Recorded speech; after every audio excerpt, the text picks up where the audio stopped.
an embarrassing mess. That's what Senator Ted Cruz called it.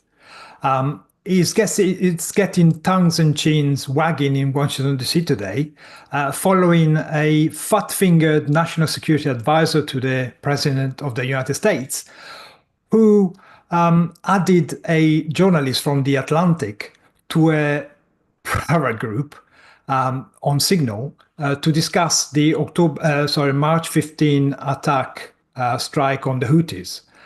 And instead of the question being, why is it that after the attack, the Houthis are still able to throw missiles at Israel, ballistic missiles? The question seems to be about how appropriate is the use of Signal as a tool for the international intelligence community. And we're joined today by Daniel and Michael Kraus. Welcome, gents. Thank you very much for joining us.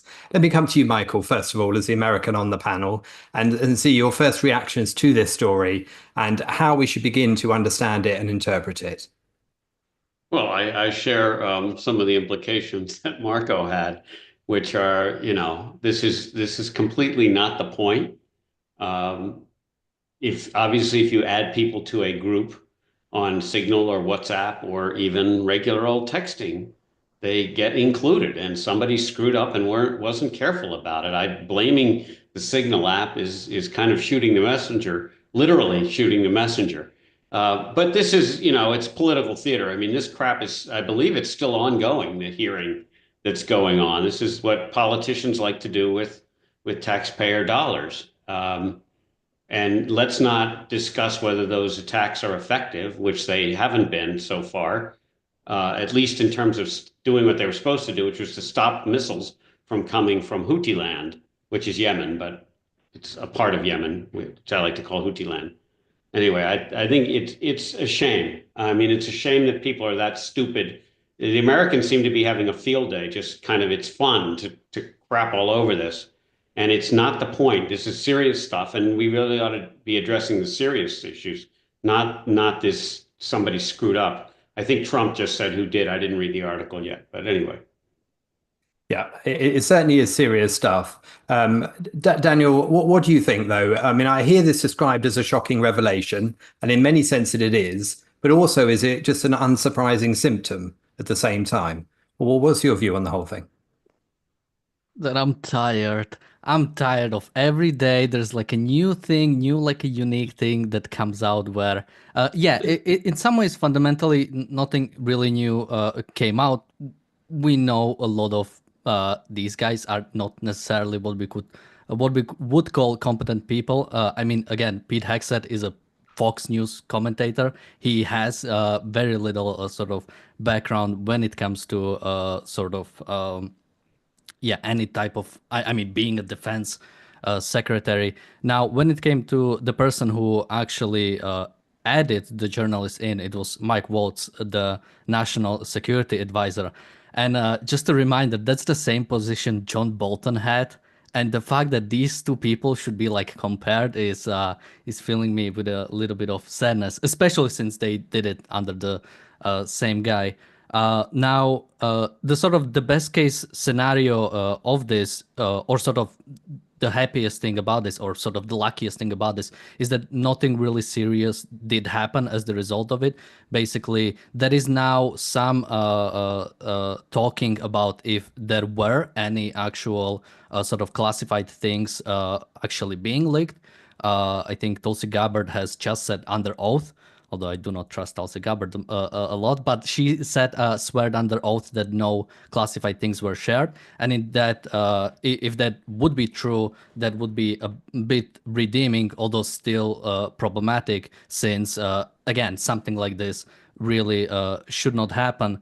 Now, if they were actual like classified things, and a different journalist or somebody else was invited, and something much more different was leaked, because again, these plans were leaked before the Houthi attack happened, but the journalist didn't talk about it until now. Basically, even the first few days he was in, he pretty much thought he was just getting duped. Like, this is not actually what is happening. So we sort of got off easy, but somebody should pay for this. Again, this is the type of stuff people could potentially go to jail if it was actually like classified things, and would definitely be at the very least fired. Even if it was a mistake, people go to jail for mistakes.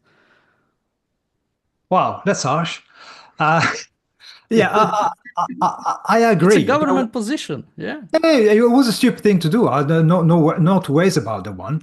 And certainly, if you're the advisor to the president of the United States, you should be super extra careful. But then again, let's not forget that Hillary Clinton, when she was Secretary of State, she had thousands of emails, top secret. Sent to her own private email address, which, by the way, was her initial at clintonmail.com. I mean, come on. President Biden had top secret material after his tenure as vice president. He was criticized for it. Trump did the same, was criticized for it. So, doing stupid things, taking security very lightly at very high levels is nothing new. The only difference that now, you're right, thankfully, nobody nefarious was involved, and it was only a journalist that was involved. But I don't think the guy is totally blameless either, because he could have chose to make himself known straight away, even if he realized that it could have been a hoax. Why are you taking part of it? And he waited right until the end in order to gather enough information to then use it to hit them on the head. And that's fine. Journalists are supposed to do that. We live in a democratic, free society when these things should actually come out. If somebody screws up to this level, but paying for it, well, will Trump? Do you think, Michael? Do you think Trump will sack the guy? Because personally, I mean, Mike Waltz is actually quite a big guy, and a guy with a massive background is quite hawkish towards China. So, would you sack him for something like that? I don't think it's in the best interest of the country at this point, especially at the beginning of Trump's administration, to sack him. They're blaming it. While you were chatting, I just quickly brought up the article. I mean, Trump is saying it was one of the staffers. Of course, this is the Oliver North throw whoever is under the bus approach. But I wouldn't sack him. No. I mean, I think they obviously will have a standard operating procedure now on these sorts of levels of text messaging, and they're going to be a lot careful. So if this mistake were made again, I would absolutely sack them, and I'd probably look to at least fine them, if not jail them for some time. I agree, but this is just stupid, careless. I mean, we all do this stuff. The point is, you can't do this. You just can't do this stuff for national defense stuff. I mean, but I wouldn't sack them. No, I mean, these guys screw up all the time. Now, this obviously does have extremely serious potential consequences for American military personnel, for intelligence agency people and representatives down the chain. And those are the people most exposed by this kind of sloppiness, clumsiness, leaks, early release of information, whichever way you wish to call it. I mean, Daniel, your view on the sacking side of it, and also your view on how do we interpret when clumsiness and incompetence should play into this, because they're clearly the key elements of this, and yet they're in danger of defining the whole presidency and reflecting upon the US and the implications for that, and for the allies of the US down the line in terms of trust, etc., then become extremely fractious, or extremely, the trust level becomes threatened. I mean, how do you respond to that?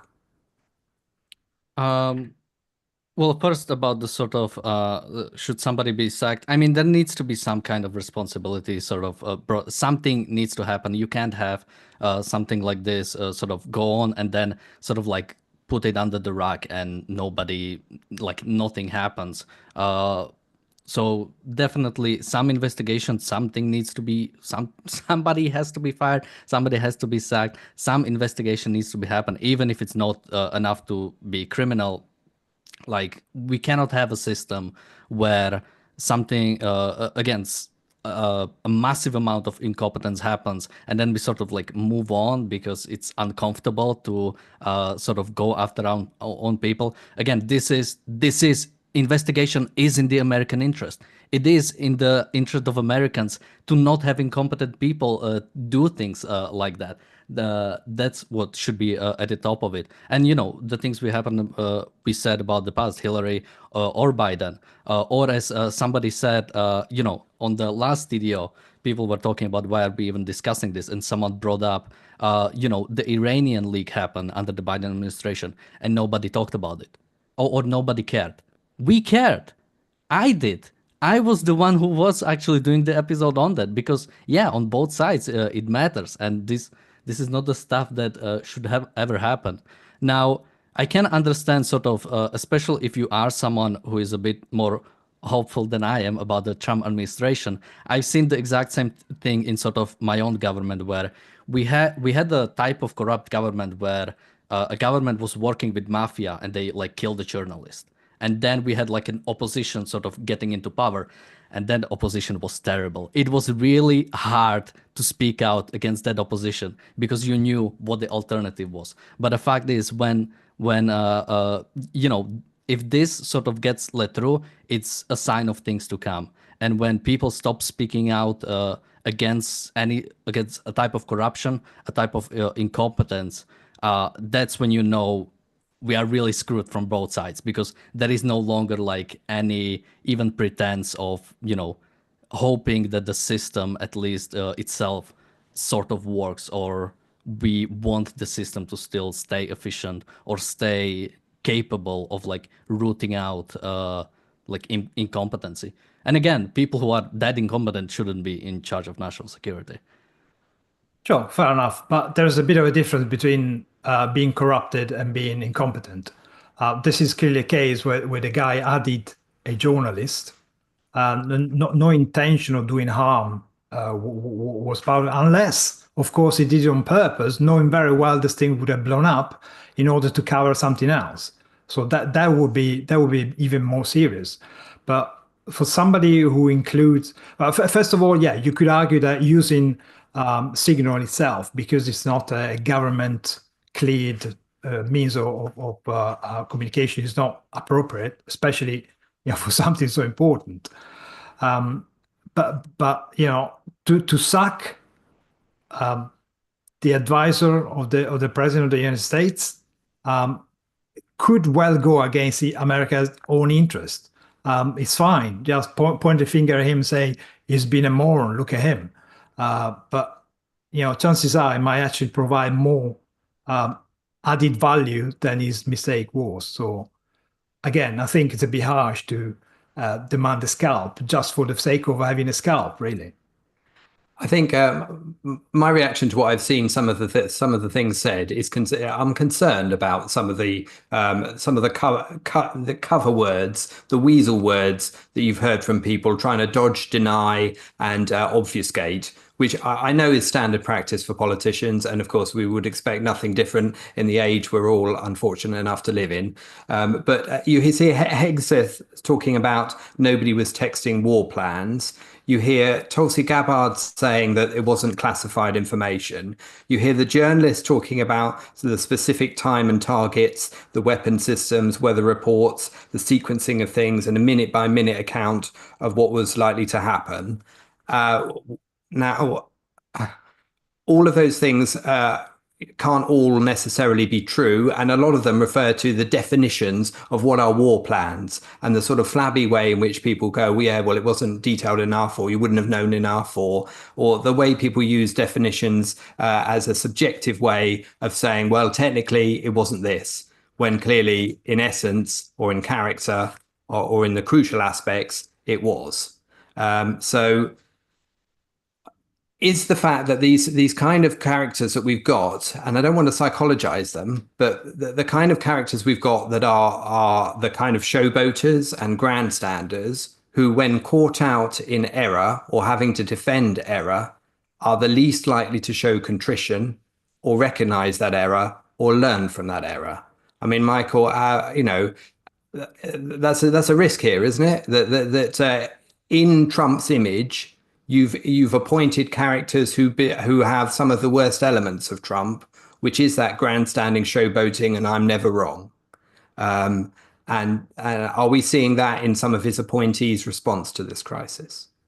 Well, yeah, I think certainly Trump is one of the most aggressively, and I'm a Trump supporter, but I don't mind saying he's an aggressively obnoxious guy, and he likes to stick things in your face, and that's his personality, and it rubs a lot of people so much the wrong way that they can't even vote for him, which is too bad because I think a lot of what he's trying to do and what he has done already is very good.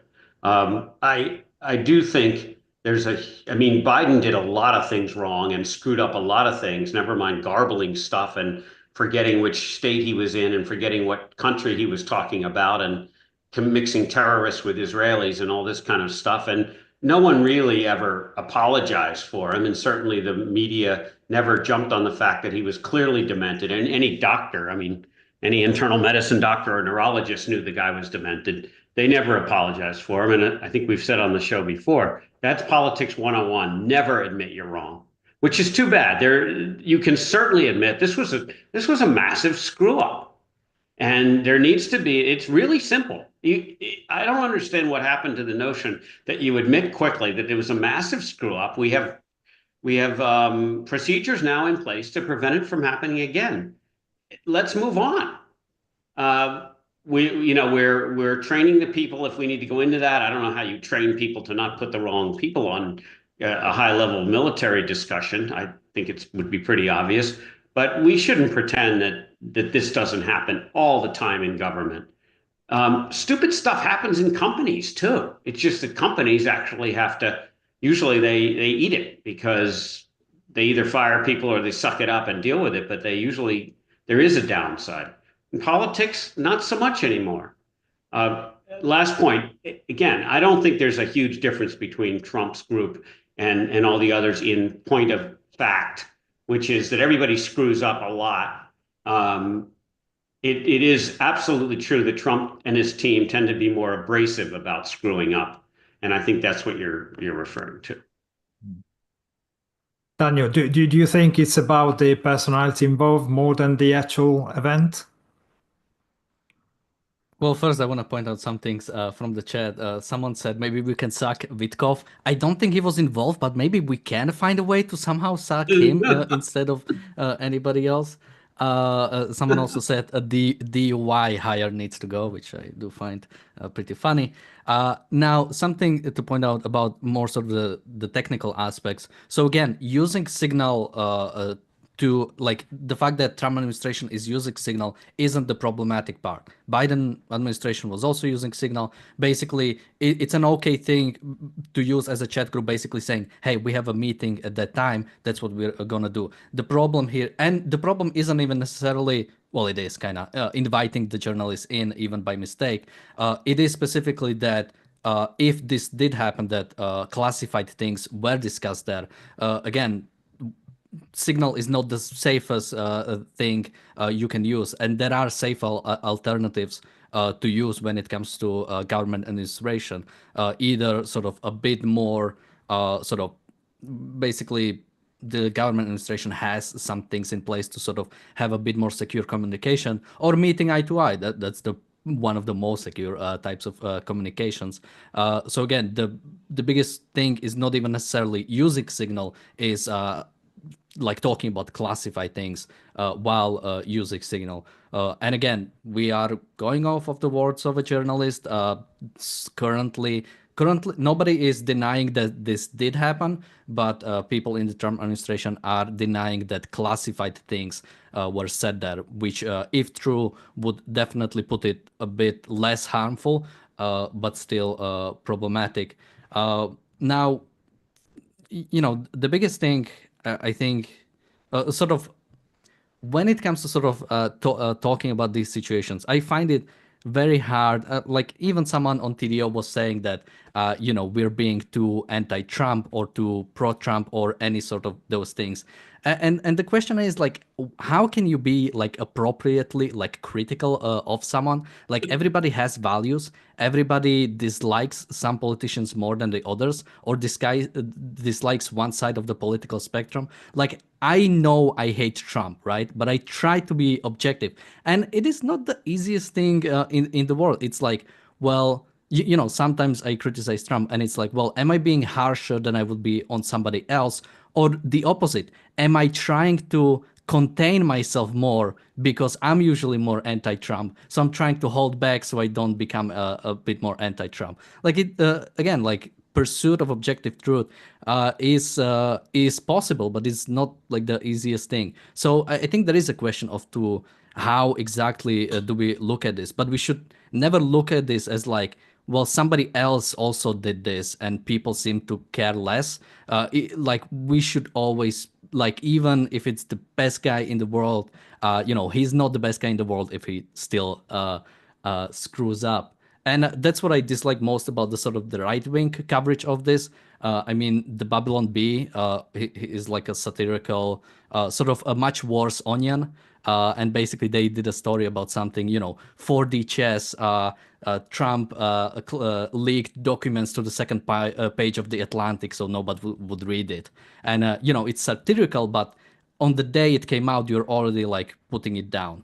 And the similar thing I've seen on the Fox News coverage. Basically, I think the guy on Fox News was saying something like, imagine like inviting your aunt or aunt to like a group chat where you discuss like sex things. Like, that's not what is happening here. And you're clearly have like an agenda to like put it down a bit more than it actually is. And then obviously the hardest part is that the only people actually calling out for the accountability are people on the left. So then you are in this position where everybody on the right says it's not a big deal. Everybody on the left calls for sacking, and it's like, well, this is all like partisan, and it's super hard to actually find, what are we really, what should ideally happen. That's why I like people again like John Bolton, who is somebody who is on the right, but yet has, I think, relatively good observations, especially about the Trump administration. I think it is a challenge, isn't it? And it's one I've asked myself as well in looking at preparing for this kind of topic, for example, is what level are you falling into whataboutism and trying to find another examples of similar things all over the place to distract from this one? And to what extent are you looking at the wider context? And particularly when we're considering this from a sort of philosophical, cultural, state, how is this representative of the context and the culture, etc., that we live in? And this is just an example of that.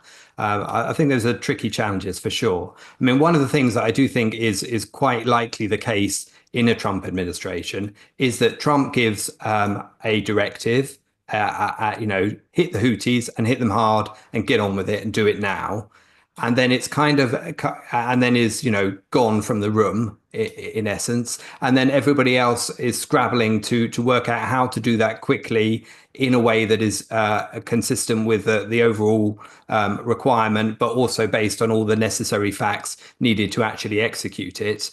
And when there's an atmosphere of distrust among the civil service type elements, there's going to tend to be the tendency to do things within a cabal or within a small group, which is going to lead you likely towards these kind of chats on social media when decisions are made. And then coupled with that is the fact that you've got these kind of egos that like to demonstrate their knowledge. So the fact that they've got inside security knowledge all of a sudden, I suspect there might be a tendency to splurge it in places because they know they've got it as a proof of ego, prestige, whatever you want to call it.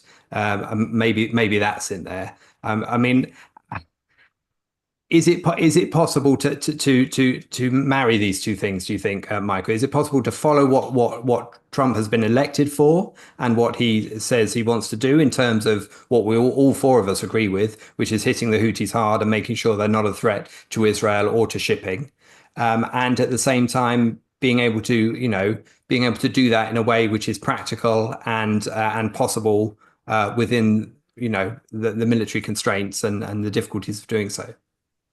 Yeah, look, I think you guys are way too optimistic about who goes into politics, to be honest.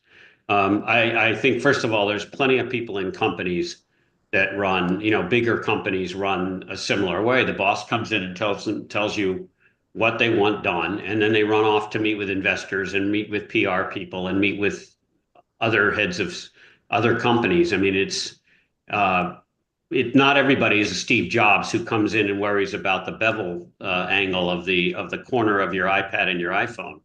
There are some CEOs who do that, but most don't. I mean, Elon Musk, when he was building Tesla and they had a huge problem with their assembly line, the guy apparently went and lived in a tent, for a week or two while they were trying to straighten up what was wrong with the assembly line. Obviously, right now, he's not running Tesla.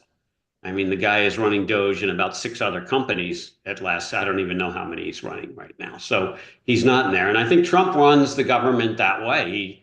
He goes in there and tells them to get something done. People, in my opinion, don't go into politics because they want to. Because they're really good people. I mean, there are good people in politics. I'm not saying that, but you got to like power.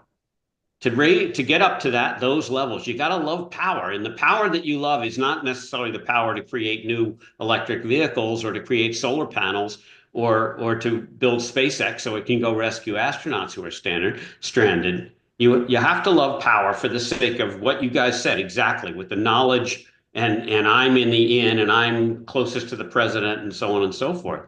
So I think you're giving them too much credit to think that they're motivated by such lofty things as I do think they want to do a good job. I do truly believe that Trump and his team want America to take the stand and lead the free world again, and not, as Obama said, from behind, which is, again, doublespeak because you can't lead from behind. But I don't know that the personalities are so different. They are certainly pointed in a different direction, but I think inside what motivates them, it's politics. And I don't think there are that many righteous, if the right word, politicians that are effective. It's a tough place to live. It's tough to live in big companies at the high levels. I mean, the politics that go on, I've only been in a couple big companies in my life, and it's not something I ever want to do because there's way too much politics. And who did the boss talk to? The big boss talk to? I've always been a C-level in those companies, but who did the big boss want to talk to? Am I moving up? Am I going to get promoted? Am I got this more responsibility? How big is my group?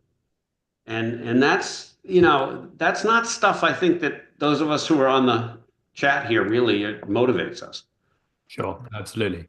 I want to say thank you to some of our super chatters. We've got Bronx Guy Gun Hill Road. You don't make my life easy with a chat name like that, but thank you very much for your super chat. We appreciate it. Wes Stewart for your very generous super chat. Thank you.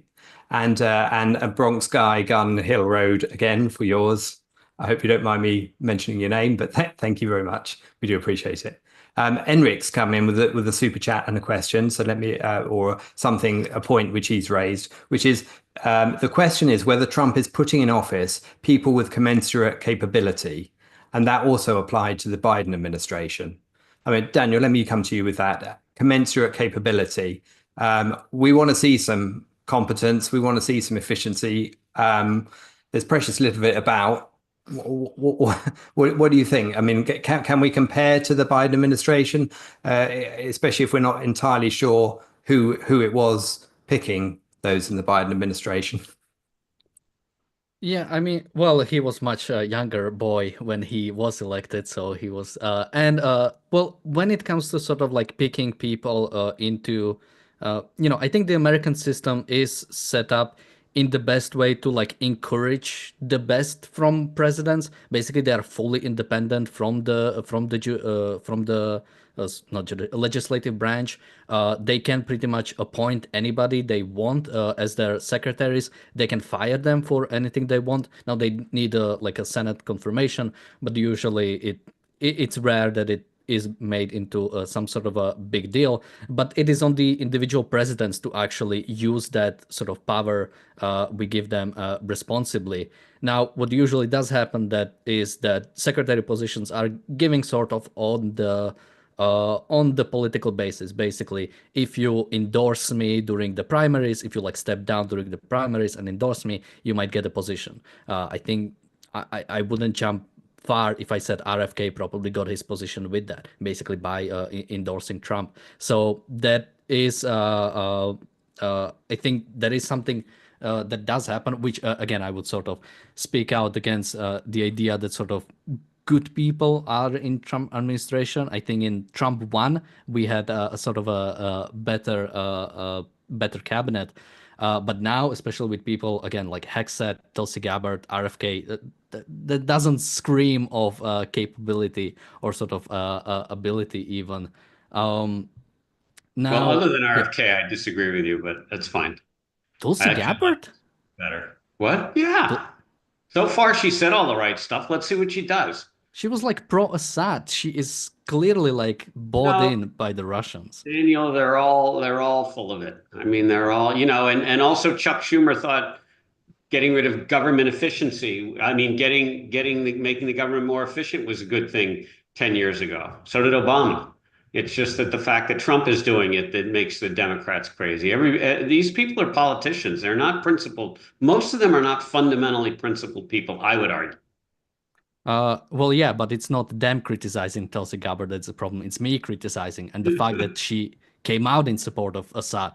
It's she was clearly on the wrong side, and having somebody as her in that position is again like scary. And I mean, Witkov, we haven't even mentioned. Technically, he's not a Well, he's an cabinet. idiot. He's an idiot. That's different. Well, you and I agree with that. Um, uh, Now something I also want to mention because I didn't, because you guys talked about sort of the, I don't know what to call it, but basically what it reminds me, these people sort of like even the way they talk about if you go through the messages and how they talk about it really does speak of like some you know those like douchebag classmates you had in high school who like knew something about the principal and that they were like bragging about it. That is the sort of like feeling you're really getting from it.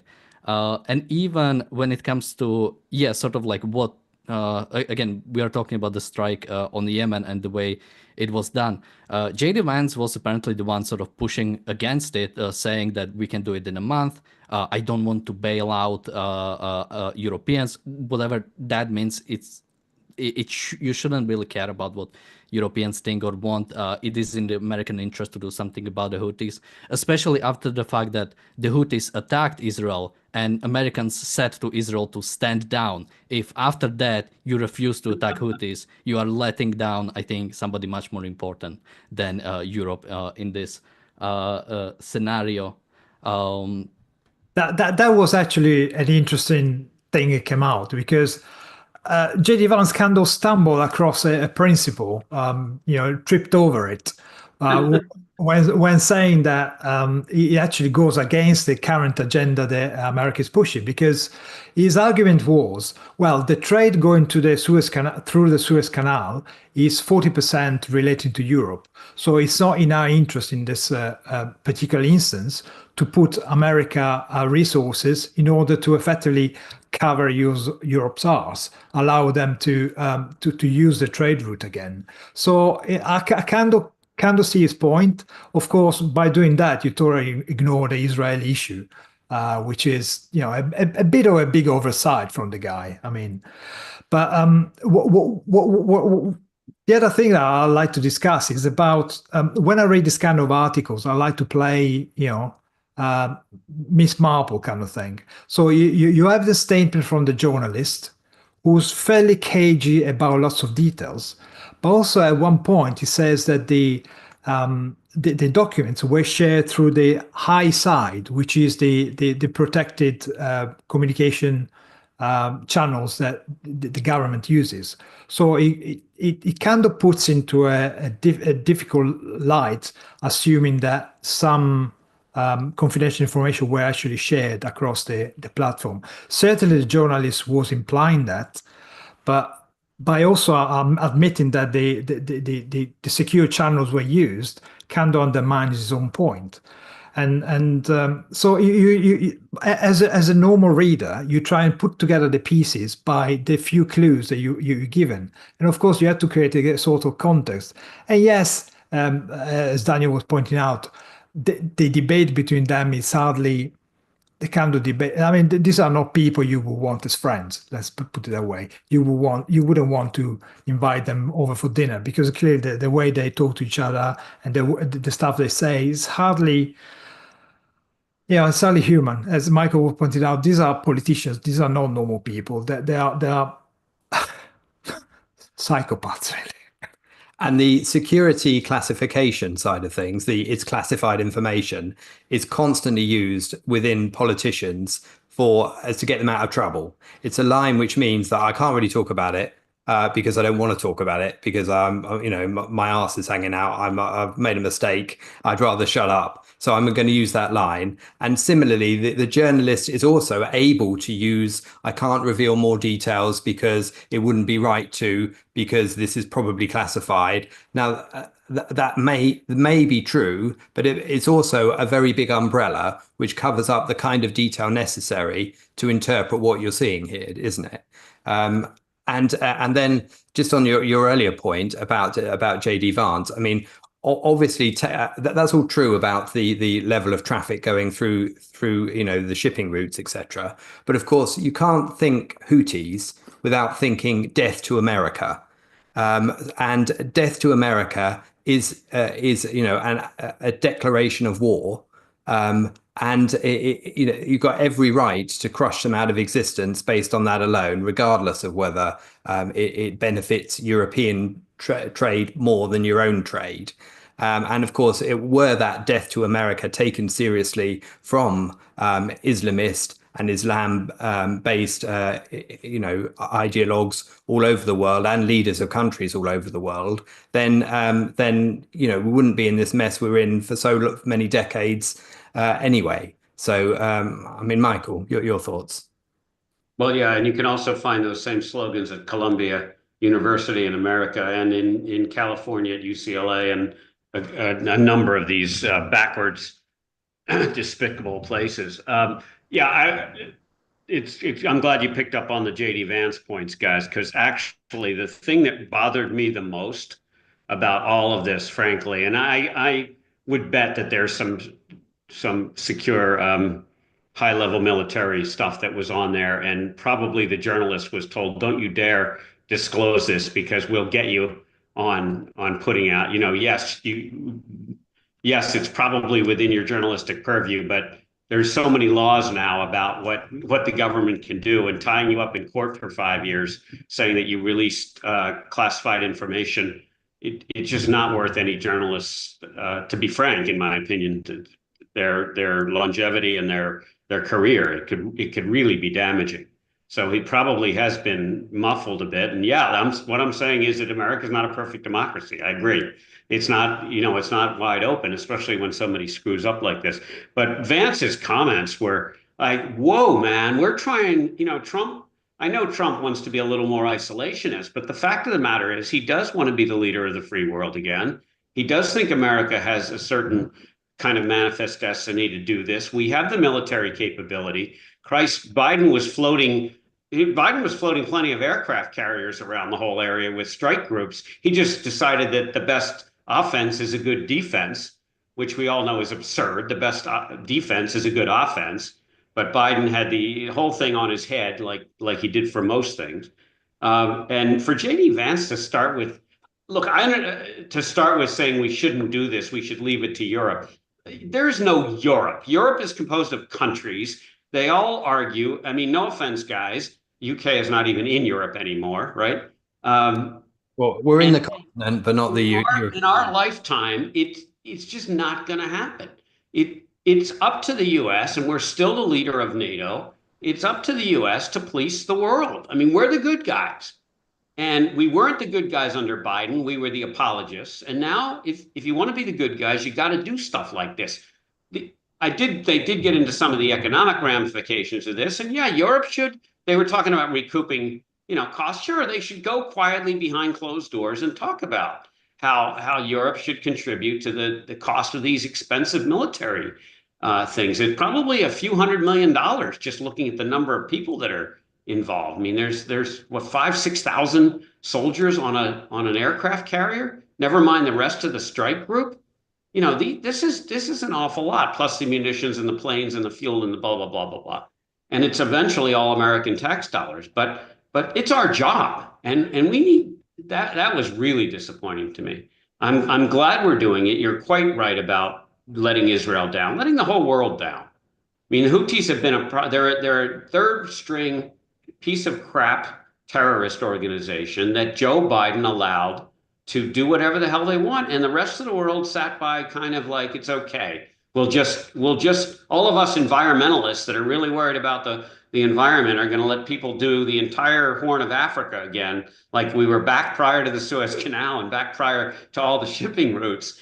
300 years ago, whatever, the Suez Canal was finished, or whatever, 100 years ago. So I'm with you. It was an embarrassing leak, but I'm sure that most of what goes on behind the doors there are mostly embarrassing, even when the ultimate aim is a good thing. Yeah.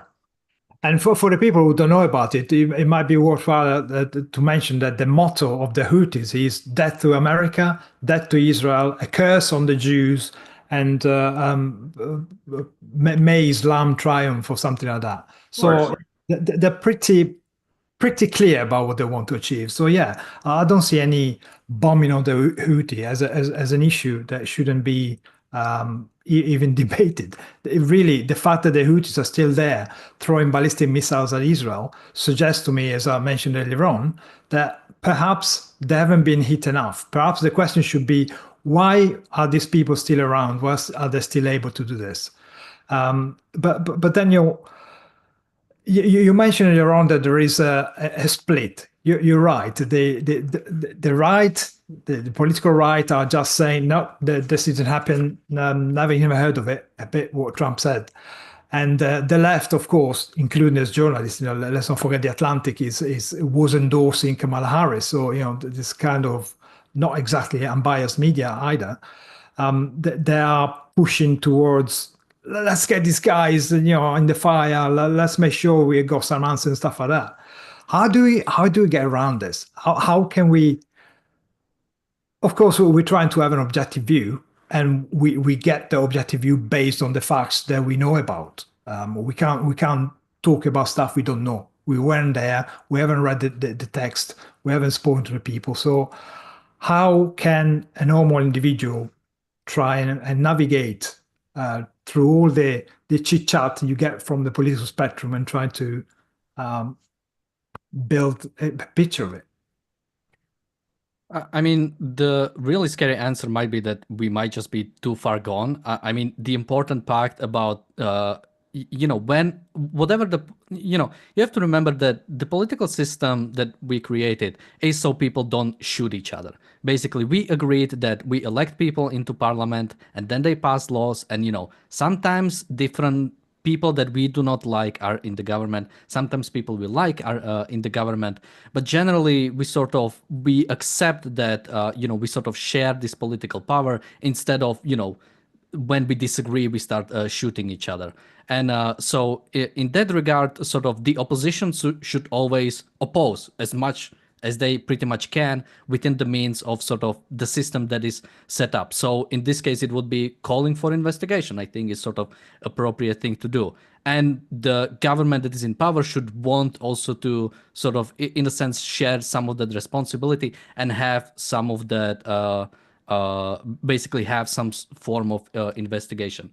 Now, when you get to the point where pretty much, and this, I'm not even specifically talking about this, but when you get to the point where the government is pretty much completely, this is what's happening in Slovakia, I'll use my own example, but the government doesn't care what opposition says. They just screw them over, they just don't even talk to the media, they just do whatever they want. And then opposition is there like, well, yeah, we can like oppose, but we have no like actual pressure. And that's when you get to the point where, yeah, it's really hard. So that's what I'm scared the most, is the fact that we are at the point where it like doesn't matter what either side says, because we are so partisan, or they are so partisan.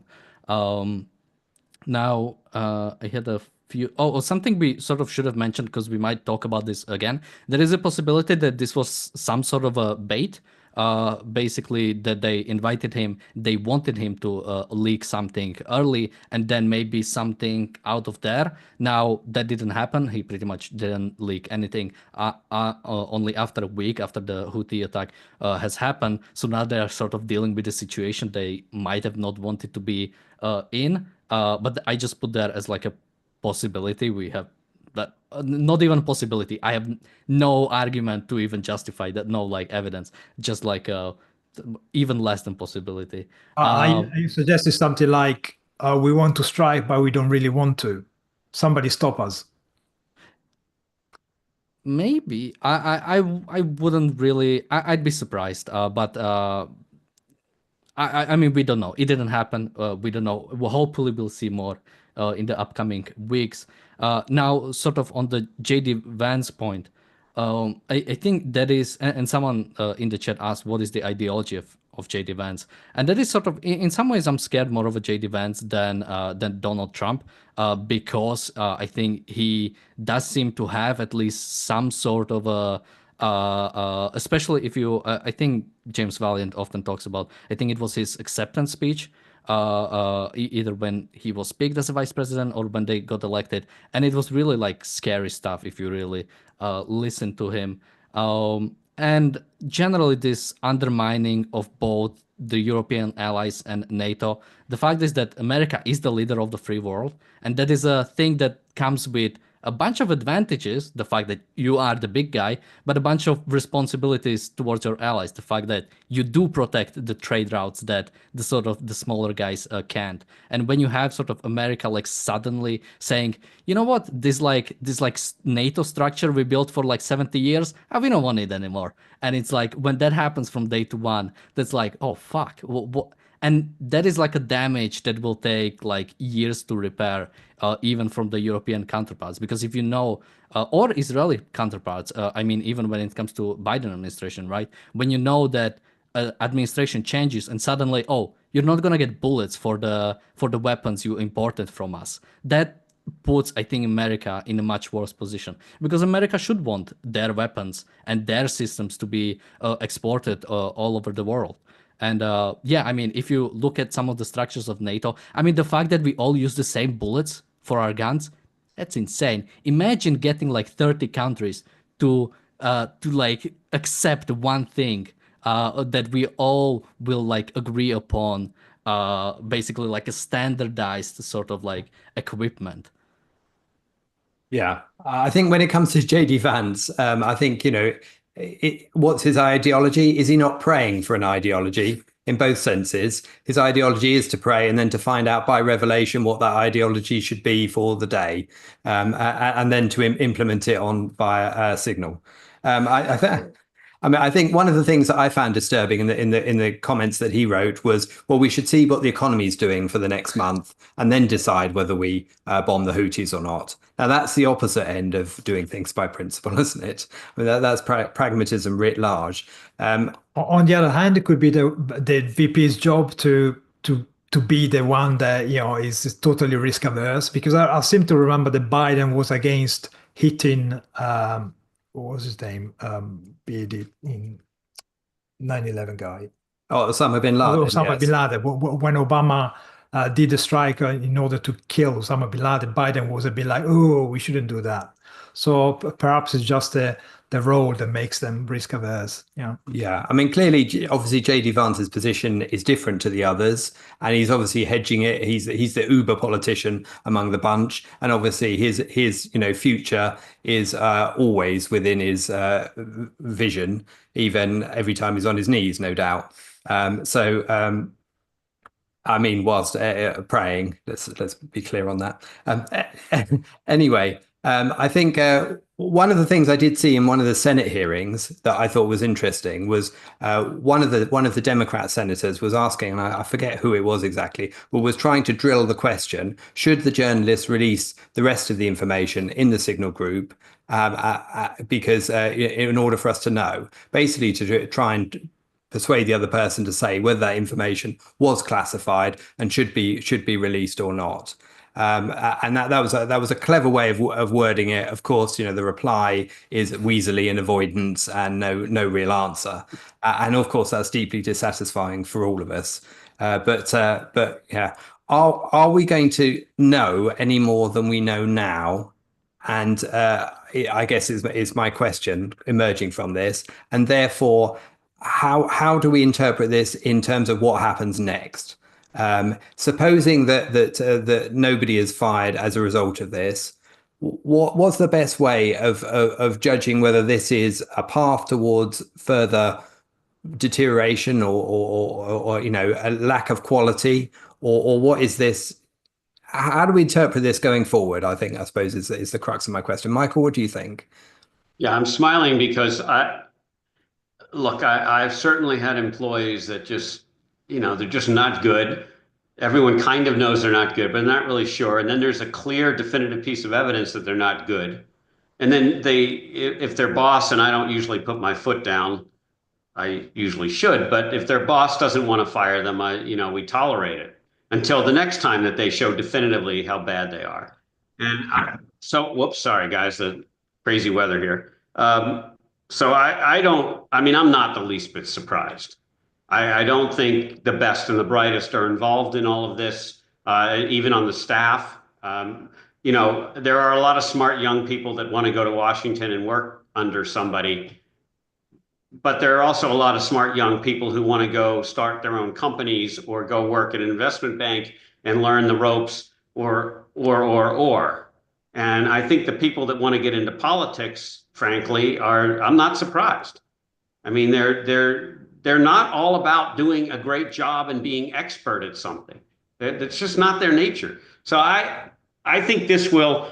Can't you just imagine what's going on in the backroom discussions when what political story can we blow up tomorrow so that we can distract everyone from this political story? And this political story, I would still argue, is actually not about the story. The story is why the heck are the Houthis still able to shoot missiles? And the answer is because the US missile attacks, the bombing campaigns that we have done are not sufficient. And it's again back, I like to use cancer analogies. You don't do an operation that you pick based on what you feel like doing. You do an operation to remove the cancer. And they seem to think that we're going to do an operation that if we bomb 30 places every day, that's kind of what we're going to do. So we can tell everyone, aren't we amazing? We bombed 30 places. Maybe you need 45 places. The point is, it's all about action and outcomes. And it's unfortunate that the whole world is stuck, and I'm glad we're taking this topic, that we're all stuck on the screw up on signal, when really the whole action question is why 15 months after October or 18 months after October 7th are we still talking about the Houthis? And certainly 2 months into Donald Trump's term, when Donald Trump said publicly we're going to annihilate them, which we could do. America could take them out in 2 seconds. I mean, really, the firepower there is absolutely frightening if we would use it. And the answer isn't to use 30 missiles, it's to actually finish the job. And I think that's the problem with the whole discussion fundamentally, to me. Yeah, yeah. And part of the whole problem with the politicians is that the states have been grown, not the states, it's the United States, states across the West have grown so much that politicians wield way too much power compared to the job they should actually do, which is protecting individual rights. If they were just forced and limited to just do that, there wouldn't be all this squabbling between left and right, because they would focus on delivering the goods, making sure the individual are free to produce and to push forward progress. But Daniel, we're running out of time, so closing thoughts and where can people find you?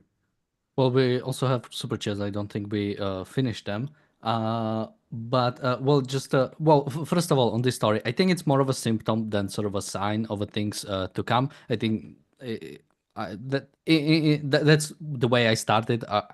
nothing really surprises me. I mean, when I saw this story for the first time, I laughed out loud because that's what I usually do when something like this comes up. Now, I'll just one more thing about the sort of JD Vance mentality. Someone said, but Trump appointed Vance. So yeah, Trump picked Vance as his sort of candidate, as his sort of vice president or candidate for vice president. Now, it's important to point out that vice presidents are not appointed, they are elected alongside the president, so he cannot be dismissed, he could be impeached, but basically vice presidents in some ways should be, or at least were envisioned originally as some sort of a counterbalance to the president. Now, that's not anything we've ever seen, pretty much ever, and was pretty much very quickly scrapped even after this idea was first came up. Basically, the way it worked first is the second person who won the electoral college was the vice president. So imagine if you had, like right now, Kamala Harris as a vice president to Donald Trump. So much about that. Do you want to read the super chats or should I? Yeah, for sure. Thank you to excuse me. Thank you to Gail Parker for your super chat, who says business corrupts as a result of the mixed economy. Absolutely agree with you. And to Alex for your super chat, who says it's a mistake to label all moronic actions as a malicious leak of military intelligence.